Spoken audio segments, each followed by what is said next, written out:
तो बच्चों आज हम इस वीडियो में डिस्कस करेंगे बायोट-सावर्ट लॉ।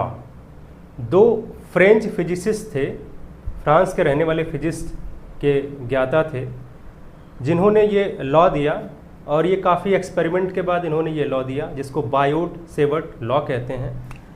ये जो बायोट है इसका इस वैज्ञानिक का, इस फिजिसिस्ट का नाम था पूरा जीन बैप्टाइज बायोट, जिसके लास्ट नाम को ले लिया गया और ये इसका नाम था फेलिक्स सावर्ट। तो यहाँ से सावर्ट और इसका जो लास्ट नाम जो है बायोट है, इन दोनों को मिला करके बायोट-सावर्ट लॉ इन्होंने ये काफ़ी एक्सपेरिमेंट के बाद दिया। और ये मैग्नेटिक फील्ड के ऊपर था कि कैसे मैग्नेटिक फील्ड को कैलकुलेट करते हैं, उसका मैग्नीट्यूड कैसे निकालते हैं, मैग्नेटिक फील्ड किन बातों पर डिपेंड करता है, ये सब उन्होंने एक्सपेरिमेंट करके देखा। इनके पहले ऑस्टेड ने ये एक्सपेरिमेंट करके रख दिया था, अगर कोई कंडक्टर है उसके भीतर अगर हमने करंट फ्लो करा दिया है तो वो मैग्नेट की तरह बिहेव करता है, उसके चारों तरफ मैग्नेटिक फील्ड क्रिएट हो जाती है। ये ऑस्टेड ने सबसे पहले, इनके पहले मतलब बायोट-सावर्ट लॉ से ही उन्होंने ये बता दिया था कि मैग्नेटिक निडल को अगर हम कंडक्टर के किसी आसपास रखते हैं, जिस कंडक्टर में कोई करंट फ्लो कर रही है, तो उसके ऊपर फोर्स लगता है। जो मैग्नेटिक निडल है उसका नॉर्थ और साउथ पोल डिफ्लेक्ट होता है। ये तो पहले से क्लियर था कि अगर किसी कंडक्टर के भीतर करंट फ्लो करा दें या चार्जेस का फ्लो हो रहा है तो उस चार्जेस जब मोशन में आ जाते हैं, तो अगर मोशन में चार्जेस हैं तो करंट फ्लो करती है, और कंडक्टर में अगर करंट फ्लो कर रही है तो उसके कंडक्टर के चारों तरफ एक फील्ड क्रिएट होती है जिसको मैग्नेटिक फील्ड कहते हैं।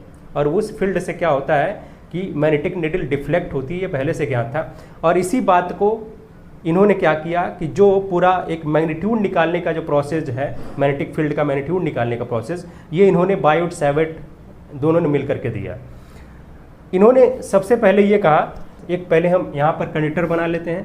कंडक्टर, ये हुआ कंडक्टर जो एक वायर है, और वायर का एक हमने छोटा सा पार्ट ले लिया है जिसको हम कहेंगे करंट एलिमेंट, DL इसे कहेंगे। और ये करंट एलिमेंट इसलिए बोलेंगे कि मान लिया इस वायर में टोटल करंट I बह रही है, तो I जो करंट बह रही है इस कंडक्टर के भीतर, और इसकी वजह से इसके चारों तरफ, इसके स्पेस में, इसके अराउंड में, सराउंडिंग में मैग्नेटिक फील्ड क्रिएट हो रहा है। लेकिन ये जो इतना लेंथ है, पूरा लेंथ मान लिया ये जो कंडक्टर है उसका पूरा लेंथ L है, तो L में से DL जो लेंथ है उसकी वजह से मैग्नेटिक फील्ड यहाँ हम पहले कैलकुलेट कर लेंगे, उसके बाद उसको इंटीग्रेट करके हम पूरा वायर के लिए हम जो मैग्नेटिक फील्ड है वो पता कर सकते हैं। तो सबसे पहले एक छोटा सा हमने यहाँ से इस वायर का एक छोटा सा पार्ट DL ले लिया है, यहाँ से यहाँ तक की लेंथ है ये सिर्फ इतनी लेंथ, हम इसे कहेंगे DL, ठीक है। और इसी को करंट एलिमेंट इसलिए बोला जाता है क्योंकि ये current, total current I flow कर रही है पूरे कंडक्टर में, और ये DL में कितना करंट फ्लो करेगी, इतने पार्ट में। जो DL है इसको हम करंट एलिमेंट बोलेंगे। अब ये जो करंट एलिमेंट है ये अपने चारों तरफ, अपने अराउंड, अपने सराउंडिंग में मैग्नेटिक फील्ड क्रिएट करेगा। मान लेते हैं कि इस कंडक्टर से कुछ r डिस्टेंस पर एक पॉइंट P है, कुछ r डिस्टेंस पर एक पॉइंट P हमने यहाँ से कंसिडर कर लिया है, और यहाँ से हमने सपोज कर लिया कि ये r डिस्टेंस पर है, ठीक है। अगर वेक्टर की बात करें तो r ये अपना पोजीशन वेक्टर भी है, डिसाइड हो जाएगा इसका। तो ये पॉइंट है, यहाँ हमें मैग्नेटिक फील्ड यहाँ कैलकुलेट करना है, और ये DL की वजह से मैग्नेटिक फील्ड मान लेते हैं कि dB है। हम मैग्नेटिक फील्ड को हम किससे रिप्रेजेंट करते हैं, ये अपना हम कैपिटल B से रिप्रेजेंट करते हैं। मैग्नेटिक फील्ड जहाँ भी आएगा अगर कैपिटल B लिखा है तो समझ जाना है कि वो क्या है, वह मैग्नेटिक फील्ड है।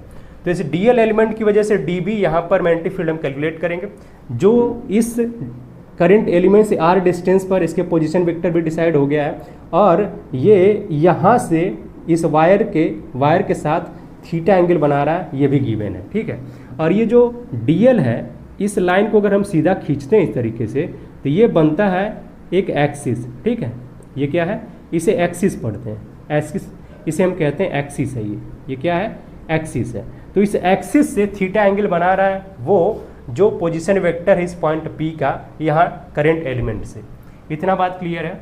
अब इन्होंने एक्सपेरिमेंट से देखा बायोट-सावर्ट ने कि जो अपना मैग्नेटिक फील्ड आता है वो डायरेक्टली प्रोपोर्शनल होता है इस करंट एलिमेंट के, DL के डायरेक्टली प्रोपोर्शनल होता है। दूसरी चीज़ उन्होंने देखा कि यही जो मैग्नेटिक फील्ड है ये डायरेक्टली प्रोपोर्शनल होता है इस करंट के आई करंट के डायरेक्टली प्रोपोर्शनल होता है। मतलब जितनी करंट फ्लो करती है उसी के हिसाब से अपना मैग्नेटिक फील्ड है ये भी चेंज होता है, बढ़ता और घटता है, उसके साथ ही घटता और बढ़ता है। और तीसरी बात उन्होंने देखा कि जो अपना ये मैग्नेटिक फील्ड है इस करंट एलिमेंट की वजह से वो इस थीटा पर भी डिपेंड करती है। ठीक है, ये जो मैग्नेटिक फील्ड है वो थीटा पर भी डिपेंड करती है, वो भी थीटा, सिर्फ थीटा पर नहीं, थीटा के साइन वाले पार्ट पर, साइन थीटा पर डिपेंड करती है।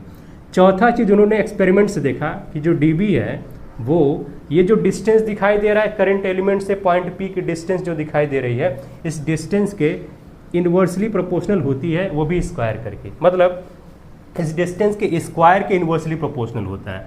अगर हम इन चारों बातों को एक साथ मिलाते हैं, ठीक है, तो अपने पास मिलेगा D B is proportional to, ये आई पहले लिख लेते हैं, डी एल बाद में लिख लेते हैं, उसके बाद लगाते हैं साइन थीटा, और उसके बाद आर स्क्वायर नीचे है तो इसको हम क्या करेंगे 1/r², इसको हम r² से डिवाइड कर देंगे इस पूरी चीज़ को। ये हुआ कि मतलब जो dB है वो एक साथ करंट एलिमेंट थीटा और ये जो डिस्टेंस है करंट एलिमेंट से इस पॉइंट P की उस पर डिपेंड कर रहा है। कैसे डिपेंड कर रहा है सामने दिखाई दे रहा है।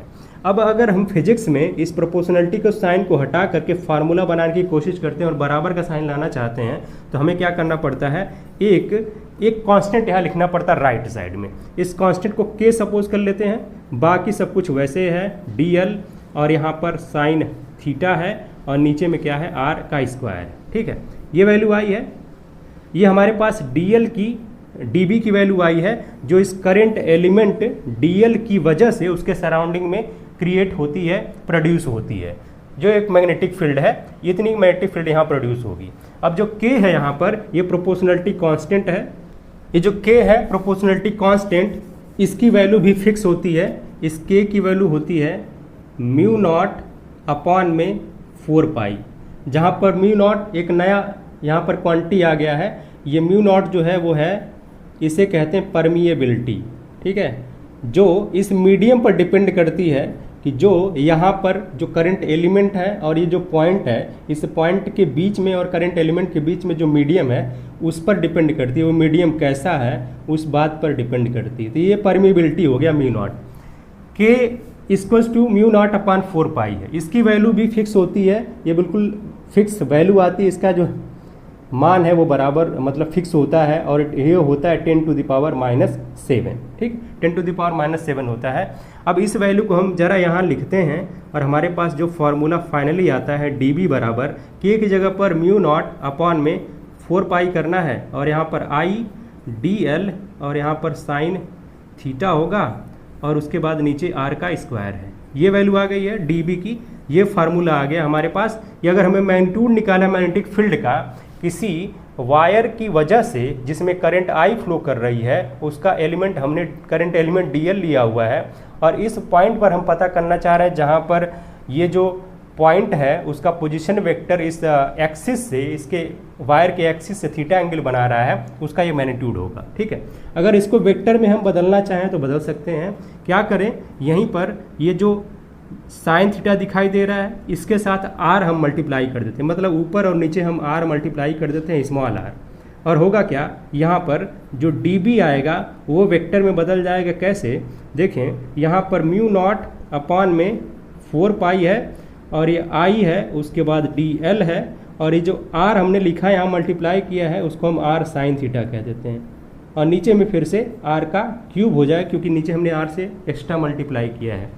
अब ये जो r साइन थीटा है और ये dl है, dl खुद एक वेक्टर है। ठीक है, dl खुद एक वेक्टर है और r साइन थीटा ये कुछ हमें क्रॉस प्रोडक्ट का यहाँ पर साइन दे रहा है, मतलब यहाँ से समझ में आ रहा है कि कुछ क्रॉस प्रोडक्ट बना होगा तभी ये साइन थीटा आया होगा। और इसको ज़रा हम ऐसे लिख सकते हैं, कैसे, यहाँ पर dB है, इसको हम वेक्टर फॉर्म में लिखना चाहें तो μ0/4π होगा, और ये जो i है उसको अलग कर लेते हैं और जो dl है इसे वेक्टर के फॉर्म में लिखते हैं और उसके बाद क्रॉस कर देते हैं r के साथ, r वेक्टर के साथ, जो पोजीशन वेक्टर है उसके साथ, और नीचे में जो r³ है उसे ऐसे ही छोड़ देते हैं। ये हो गया अपना वेक्टर फॉर्म, इस मैग्नेटिक फील्ड का वेक्टर फॉर्म हो गया जहाँ पर नीचे r³ आ जाता है। ठीक है, ऊपर हमने क्या किया, वेक्टर फॉर्म में लिखा है, dl और r का क्रॉस प्रोडक्ट है, अगर क्रॉस प्रोडक्ट के इसको सॉल्व करेंगे तो फाइनली इतना आ जाएगा फिर से, और फिर से आर क्यूब काटेंगे तो नीचे फिर से आर स्क्वायर आ जाएगा। ये हुआ वेक्टर का फॉर्म, ठीक है। ये बायोट सावर्ट लॉ है। अब हमें इसकी यूनिट के बारे में बात कर लेना है, लेकिन उसके भी पहले ज़रा देखते हैं कि अगर हम थीटा को थोड़ा चेंज करते हैं, थीटा की अलग अलग वैल्यू पर इस डीबी की यानी कि जो अपना मैग्नेटिक फील्ड है उसकी वैल्यू क्या क्या आती है इसको ज़रा देख लेते हैं, ठीक है। इफ़ पहला केस है, इफ़ थीटा इक्वल्स टू 0, अगर 0 डिग्री थीटा को ले लिया जाए तो फिर इस dB की वैल्यू क्या आती है इसको ज़रा देखा जाए, इसका मैग्नीट्यूड क्या आएगा।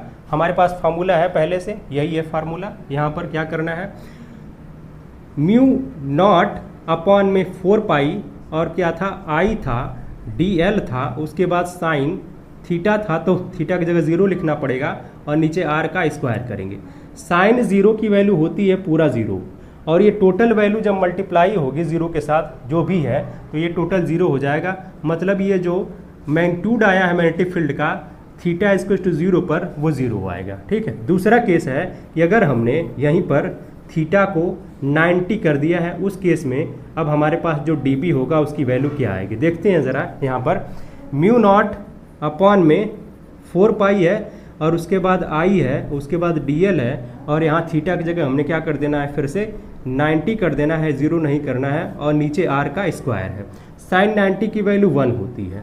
अब ये जो वैल्यू मिलेगी हमें dB जो मिला है वो मैक्सिमम वैल्यू मिली है, इससे ज़्यादा वैल्यू कभी मिल ही नहीं सकती है, और ये मैक्सिमम वैल्यू होगी म्यू नॉट अपान 4 पाई और उसके बाद आई dl और अपान में r का स्क्वायर होगा, ये मैक्सिमम वैल्यू है। तो थीटा इक्वल टू 0 पर अपना जो मैग्नेटिक फील्ड है वो 0 आता है, और थीटा इक्वल टू 90 पर मैक्सिमम वैल्यू आती है मैग्नेटिक फील्ड की, ये हमने देखा। अब इसके यूनिट की बात कर लेते हैं कि अपना जो मैग्नेटिक फील्ड है इसकी यूनिट होती क्या है। यूनिट की बात करेंगे तो फार्मूले से ही हम यहाँ पर आएंगे और फार्मूले पर ही बात करेंगे, ठीक है। फार्मूले पर बात करेंगे और यहाँ देखें ये जो अपना dB है, ठीक है, बराबर में ये जो है म्यू नॉट, और इसकी यूनिट की बात करें तो यूनिट लिख लेते हैं भाई, यूनिट ऑफ dB, यानी कि ये जो अपना मैग्नेटिक फील्ड है इसकी यूनिट क्या होगी। यूनिट की बात कर लेते हैं। यूनिट कैसे पता होता है, करते हैं हम, यहाँ पर जो चीज़ें हैं उसको लिखते हैं। म्यू नॉट है, आई है, dl है, साइन थीटा वगैरह, आर स्क्वायर ये सब है, ये सबकी यूनिट को लिखते हैं। उसके बाद फिर dB आता है। इसकी जो यूनिट आती है उसको हम टेस्ला कहते हैं, ठीक है, टेस्ला कहते हैं, और इसको कैपिटल T से रिप्रेजेंट करते हैं, ठीक है। यहीं पर अगर देखें हम, ये जो फार्मूला है हमारे पास, यहीं पर अगर हमने क्या किया है कि ये आई की वैल्यू को 1 एम्पेयर ले लिया है, ठीक है, इफ़, ठीक है, इस केस में, और dl को भी हमने क्या किया, 1 मीटर ले लिया है, और जो साइन थीटा है इसमें इसको भी 1 ले लिया हमने, मतलब थीटा 90 लिया है। इसका मतलब क्या हो गया कि थीटा को अगर हमने 90 लिया तो थीटा 90 होने की वजह से साइन थीटा क्या हो जाएगा, ये 1 हो जाएगा। और उसके बाद r को भी, ये जो पोजीशन वेक्टर है या फिर डिस्टेंस का इस पॉइंट P की इस करंट एलिमेंट से, उसे भी हमने 1 मीटर लिया हुआ है। सब कुछ हमने एक एक कर दिया। अब देखें जो dB आएगा यहाँ पर, dB बराबर में म्यू नॉट अपान 4 पाई, बाकी सब कुछ क्या, ये भी 1 है, ये भी 1 है, ये भी 1 है, ये भी 1 का स्क्वायर करेंगे तो 1 ही आएगा, सब कुछ 1 हो जाएगा। यहाँ 1 लिखने की कोई ज़रूरत है, कोई ज़रूरत नहीं है। म्यू नॉट अपान 4 पाई आया है और ये कांस्टेंट है, ठीक है। म्यू भले परमेबिलिटी है, 4 पाई है, इसकी वैल्यू फिक्स होती है, और ये टोटल म्यू नॉट अपान 4 पाई की वैल्यू 10⁻⁷ आती है। तो जो dB है उसका हमने बताया कि इसका जो यूनिट है टेस्ला होता है, तो ऐसे हम 10⁻⁷ टेस्ला लिख सकते हैं, या फिर कैपिटल T लिख दें। यहाँ क्या करें, 10⁻⁷ लिख करके और कैपिटल T लिख देंगे। इसका मतलब होगा कि ये जो मैग्नेटिक फील्ड है 10⁻⁷ टेस्ला होती है, ठीक है। बहुत कम वैल्यू आती है। मैग्नेटिक फील्ड जो है, ये मैग्नेटिक फोर्स जिसे कहते हैं, ये बहुत ही वीक फोर्स होता है। इलेक्ट्रिक फोर्स की तरीके से ये बहुत ज़्यादा स्ट्रांग नहीं होता है। क्यों? क्योंकि ज़रा हम कूलम फोर्स की बात करें तो कूलम फोर्स में हमारे पास आता था 1/4 पाई एप्सिलॉन नॉट और Q1, और उसके बाद Q2 आता था, नीचे में r स्क्वायर आता था। ये जो कांस्टेंट आता था इसकी वैल्यू 9 × 10⁹ थी। मतलब अगर हमने चार्ज को 1 कूलम रखना है, r को 1 कूलम रखें, 1 मीटर रख देंगे, सब कुछ 1 करने के बाद ये इतना न्यूटन का फोर्स आता है, ठीक है, दो चार्ज के बीच में। ये बहुत बड़ी वैल्यू है एज कम्पेयर टू द इसके, ठीक है। ये वाली वैल्यू बहुत छोटी है और ये वाली वैल्यू बहुत बड़ी है। मैग्नेटिक फील्ड इसके कंपैरिजन में ये जो इलेक्ट्रिक फोर्स है उसके कंपैरिजन में काफ़ी कम होता है, बहुत कम होता है। यहाँ से कंपेयर करने के बाद हमें पता चला है, ठीक है। तो ये आज हमने देखा कि बायोट सावर्ट लॉ क्या होता है, और ये मैग्नेटिक फील्ड की हमने शुरुआत की है। क्लास 12 का फिजिक्स हमने शुरू किया जिसमें magnetic effect of electric current, मतलब हम इलेक्ट्रिक करंट कंडक्टर में फ्लो कराएंगे और उससे जो मैग्नेटिक फील्ड क्रिएट होगी उसको स्टडी करेंगे। तो शुरुआत हमने कर दी है बायोट सावर्ट लॉ से, जो ये बताता है कि कोई किसी कंडक्टर के भीतर अगर आई करंट फ्लो कर रही है तो उसके सराउंडिंग में, उसके अराउंड में कोई पॉइंट अगर है तो उस पॉइंट पर कितना मैग्नेटिक फील्ड का मैग्नीट्यूड होगा। ये कैसे पता करेंगे, इसी फार्मूले से पता करेंगे जो अभी हमारे पास आया है। ये dB बराबर μ0/4 पाई एप्सिलॉन नॉट नहीं लिखना है, 4 पाई है आई dl sin थीटा अपन r स्क्वायर। इस फार्मूले से हम उस मैग्नेटिक फील्ड के मैग्नीट्यूड को निकाल सकते हैं। इसका वेक्टर फॉर्म भी हमने बताया था, ये वाला है, ठीक है। इसको यूज़ करके हम वेक्टर फॉर्म निकाल सकते हैं, इसको पोजीशन वेक्टर के फॉर्म में। वैल्यू है यहाँ पर जो dB है वो खुद एक वेक्टर है, ठीक है। मैग्नेटिक फील्ड खुद एक वेक्टर है, इलेक्ट्रिक फील्ड भी वेक्टर होता है, मैग्नेटिक फील्ड भी वेक्टर है। यहाँ जो dl है ये भी एक वेक्टर है, r जो है पोजीशन वेक्टर ये भी एक वेक्टर है। इस वजह से ये जो dB है ये खुद एक वेक्टर आया, क्योंकि dl और r का पोजीशन वेक्टर का ये क्रॉस प्रोडक्ट है। अब जरा इसकी डायरेक्शन की बात कर लेते हैं। डायरेक्शन तो हम यहाँ पर मिस कर दिए, डायरेक्शन की बात करते हैं। यहाँ जो dl है और r है, dl और r का ये क्रॉस प्रोडक्ट है, ठीक है। तो ये वेक्टर में भी हम जानते हैं कि दो वेक्टर का जो क्रॉस प्रोडक्ट होता है उसका डायरेक्शन किधर आता है, ठीक है। मान लिया कि a वेक्टर है ये, ठीक है, a वेक्टर है और ये b वेक्टर है, ठीक है। इन दोनों के बीच का एंगल थीटा है। मान लिया कि अगर हमने a और क्रॉस में b किया है, a वेक्टर और क्रॉस b वेक्टर किया है, और ये c वेक्टर हमारे पास आ रहा है, तो ये c वेक्टर की डायरेक्शन किधर होगी, इसको कैसे डिसाइड करते हैं? राइट हैंड के स्क्रू रूल से इसको डिसाइड करते हैं, ठीक है। राइट हैंड स्क्रू रूल, ये क्या होता है? ये होता है भाई कि जो वेक्टर आता है, क्रॉस वेक्टर आता है, क्रॉस प्रोडक्ट आता है अपना, जो उसका डायरेक्शन निकालने के लिए राइट हैंड स्क्रू रूल का इस्तेमाल किया जाता है।